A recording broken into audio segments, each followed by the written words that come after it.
Let's talk about 10 signs your body is screaming you are in a narcissistic relationship and you are struggling with a lot of trauma. Hi, I am Danish, a narcissistic abuse recovery professional. Welcome to my channel. Thank you so much for tuning in.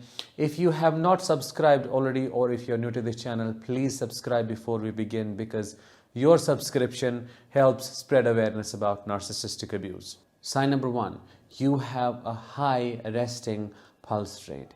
You may not be doing any intense physical activity and your heart may keep beating at 126, 137, 140, 160 beats per minute.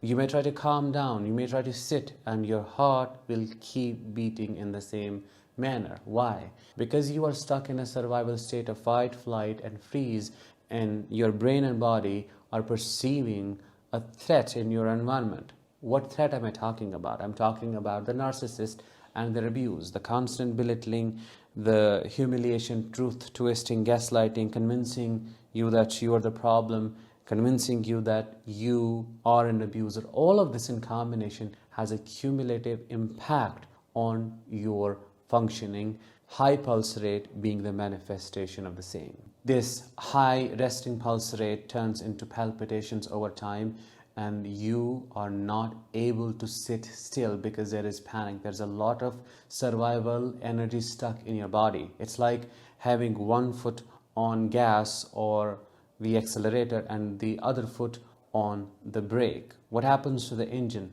That's exactly what's happening to your body when you are experiencing high pulse rate. Sign number 2, you get random panic attacks even when nothing is going on in the environment. The narcissist may have left the home, or you may be somewhere else with your friends, and all of a sudden you start having a panic attack. Why is that? It's your nervous system trying to move from a state of immobilization to mobilization.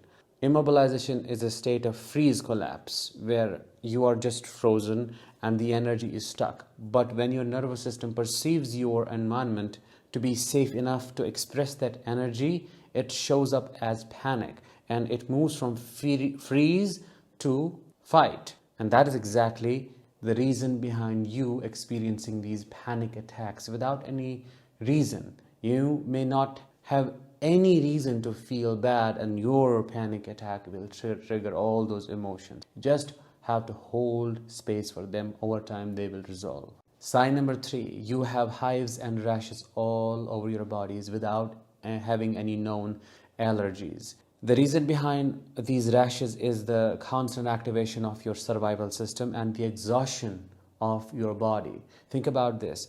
Your adrenals are constantly releasing the stress hormones and your body is being pushed to keep surviving. You cannot keep running. You're a human being. You have certain limitations, so you will need rest. But in a narcissistic relationship, you don't get any rest at all, which then exhausts you. And that exhaustion creates various disturbances, particularly in our metabolism.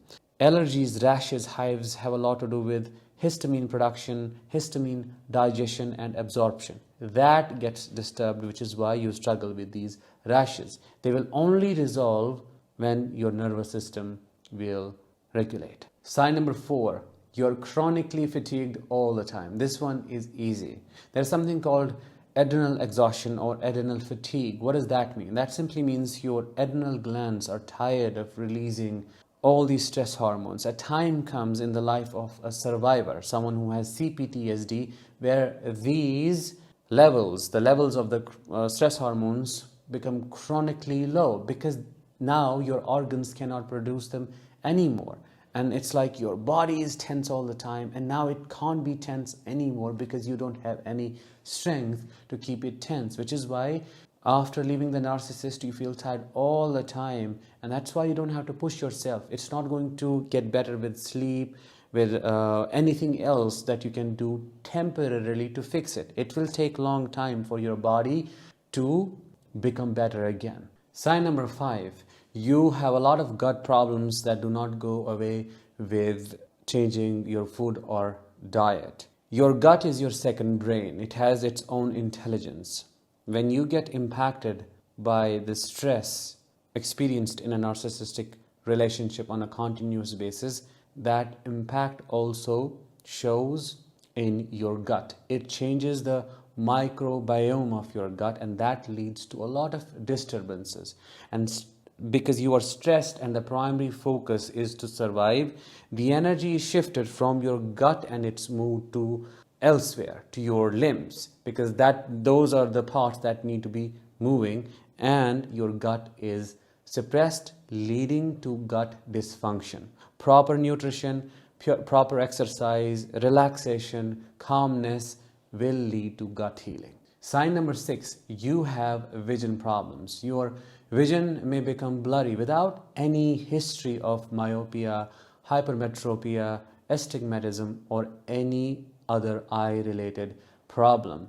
Why? Because again, it's all about the exhaustion. Your vision may become foggy because your brain is foggy. Your entire body is foggy in different ways. You may go to the ophthalmologist and you may get your eyes checked only to find out there is nothing wrong. There is no organic cause behind the problem that you're complaining about. That should be a big sign for you to know you are in a narcissistic relationship. You may also start struggling with glaucoma all of a sudden, even if it's not in your history. High ocular pressure, that is what it is called, which is basically a manifestation of the internal psychological pressure that you are experiencing. Narcissistic abuse trauma can also lead to the development of various retinal-related disorders, but there is hope. All of this will naturally resolve itself, since there is no organic cause, as you leave the narcissist and as the stress reduces. Sign number 7, you always struggle to breathe. You have air hunger. No matter how much you try to breathe, you feel like you're not breathing enough. Why? Because your body is constricted. The air that you're taking in does not feel enough, because psychologically you feel you are chained, or sometimes unconsciously you stop breathing, particularly when the narcissist is attacking you. I used to do that all the time as a child. I would stop breathing the moment I perceive some kind of threat in my environment, particularly my narcissistic father going crazy or my mother blaming me for something that I never did, and so on. Your thirst or hunger for air is basically telling us you are feeling unseen, unheard, and you feel uncared for. Sign number 8, you have major sleep issues. Sometimes you struggle with insomnia, which is lack of sleep. Other times you struggle with hypersomnia, which is sleeping a lot. All of this in combination shows us your nervous system is out of whack and your basic biological rhythms have been disturbed. Circadian rhythm is what regulates your sleep, and that has been destroyed by the narcissist abuse, especially if your sleep was deprived by the narcissist. They like to do that. Your sleep is one of the most important ingredients in your healing journey, in your recovery. If your sleep is not fixed, particularly in the early stages of healing, nothing else will be fixed. I know it sounds quite black and white, but it is like that. Your sleep will have a far more impact on your healing than anything else. You struggle with a lot of grief and sadness that does not go away with time. We call it complicated grief, because in a narcissistic relationship, you struggle with many things at once. While you're grieving the narcissist, you're also trying to deal with the trauma bonding. One part of you wants to leave, the other part still is addicted to the narcissist's presence. You struggle with cognitive dissonance of self, particularly, which simply means you question yourself and your role played in the relationship. You think, maybe I caused this. I should have created this situation somehow. How else can I find an explanation to this? They can't be that bad, because if they were that bad, why would they behave so nicely?